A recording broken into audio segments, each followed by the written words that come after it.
Isa sa mga kahanga-hangang katangian ni Jesus ay ang nagpapahalaga sa bawat isa. Iniwan niya ang 99 na tupa para hanapin ang isang nawawala.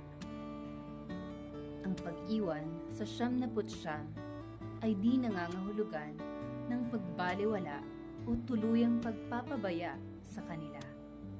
Sinigurado muna niya na maayos sila. Sa kabilang banda, ang paghanap sa isa ay pagpapakahulugan ng kanyang pagpapahalaga o pagmamahal sa bawat isa.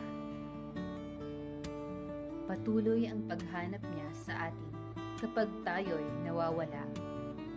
At ni minsan, hindi niya tayo sinukuan. Hindi siya nawawala ng pakialam sa mga tumatalikod o lumalayo sa kanya. Nananatili pa rin sa kanyang puso ang pagnanais sa mapabuti, maging ang mga naligaw ng landas. Dagdag pa rito, baliwala ang bilang para sa mabuting pastol. Hindi tulad ng maling nakagawian natin na pagpanig sa majority at pagbaliwala sa minority.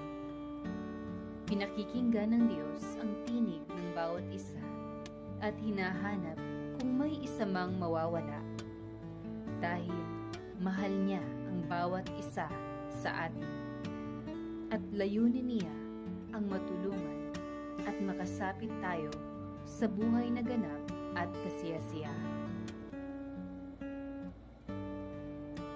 Naway matularan natin si Jesus na nagpapahalaga sa bawat isa. Hindi nakakalimot, hindi walang pakialam, hindi lumalayo o tumatalikod sa mga taong ayaw sa atin. Ito'y aking hinihiling sa ngalan ni Jesus. Amen.